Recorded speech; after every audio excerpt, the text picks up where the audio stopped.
Hello বন্ধুরা, গীতা এলএলবির আজকের এপিসোডের কথা বললে এখানে দেখানো হচ্ছে যে গীতাকে নিয়ে অগ্নিজিৎ আর প্রলয়ের মধ্যে আরও একবার কথা কাটাকাটি শুরু হয়ে যায়, যেখানে অগ্নিজিৎ রেগে গিয়ে প্রলয়কে বলে যে তুই কি বলতে চাইছিস, গীতা কি আমার থেকে বেশি বড় উকিল নাকি? যেটা শুনে প্রলয় বলে যে সেটা জানি না, কিন্তু ও তোমার থেকে বেশি সৎ, উচ্চাকাঙ্ক্ষী আর বেশি কেস জেতার ইচ্ছা আছে ওর মনের মধ্যে। আর তুমি এটা যতই অস্বীকার করো না কেন, তুমি আর আগের জায়গায় নেই। ঠিক তখনই তানবী এসে বলে যে অগ্নিজিৎ মুখার্জির জায়গা নেওয়ার ক্ষমতা এখনো কারো হয়নি। তুমি এটা ভুলে যেও না, উনি তোমার দাদা আর এই বাড়ির কর্তা, তাই তুমি বাবাকে এভাবে বারবার অপমান করবে না। তখন অগ্নিজিৎ বলে যে আমিও কোনোদিন কারো কাছে মাথা নত করতে শিখিনি। গীতা আমার সামনে কেস লড়তে এলে গীতাকে আমার মুখোমুখি হতেই হবে। তখন প্রলয় বলে যে কোর্টে তো তোমরা গীতার সামনে 2 মিনিটও টিকতে পারো না, আবার এখানে এত বড় বড় কথা কেন বলো? যেটা শুনে তানবী বলে যে ফালতু লোকদের সঙ্গে কথা বলে লাভ নেই, এখান থেকে চলো বাবা।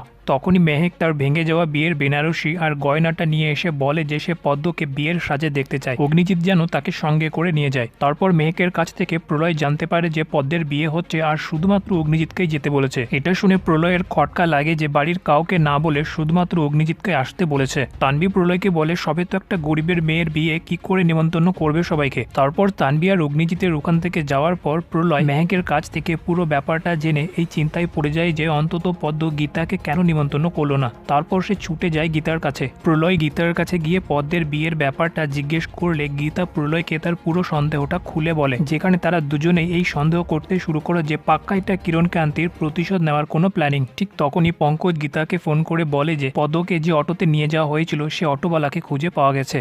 তারপর গীতা প্রলয়কে বলে যে এবারে এই অটোওয়ালার কাছ থেকেই সব সত্যি বেরোবে। তারপর গীতা পুলিশ স্টেশনে আসার পর অটোওয়ালাকে ভয় দেখিয়ে তাকে সবকিছু সত্যি সত্যি বলার জন্য রাজি করিয়ে নেয়। যেখানে পঙ্কজ আর গীতার কাছে মার খাওয়ার পর অটোওয়ালা ভয়ে পুরো অ্যাড্রেসটা বলে দেয় যে সে পদ্মকে আসলে কোথায় নামিয়েছিল। তারপর গীতা পঙ্কজের সঙ্গে পদ্মকে উদ্ধার করার প্ল্যানিং শুরু করলে ওই মুহূর্তে ঢালি আড়ি পেতে তাদের কথা শোনার চেষ্টা করলে গীতা তাকে হাতে নাতে ধরে ফেলে। তারপর পঙ্কজ আর গীতা ঢালিকে ভয় দেখায় যে এবার থেকে ঢালিকে তারা যেটা বলবে সেটাই করতে হবে, নয়তো ঢালির চাকরি শেষ। অন্যদিকে কিরণকান্তি পদ্মের আইবুড়ো ভাতের ব্যবস্থা করে তাকে বলে যে মরার আগে শেষ খাবারটা খেয়ে নে। যেটা শুনে পদ্ম ভীষণ ঘাবড়ে যায় আর বলে যে আমার উকিল দিদিমণি তোমাদের কাউকে ছাড়বে না। তারপর কিরণকান্তি পদ্মের আইবুড়ো ভাতের পুরো ব্যবস্থাপনা করে নিয়ে পদ্মকে দিয়ে গীতাকে ভিডিও কল করায়, কিন্তু গীতার সন্দেহ হওয়ায় গীতা ভিডিও কলের মধ্যে পদ্মের মামা মামিকে দেখতে চায়।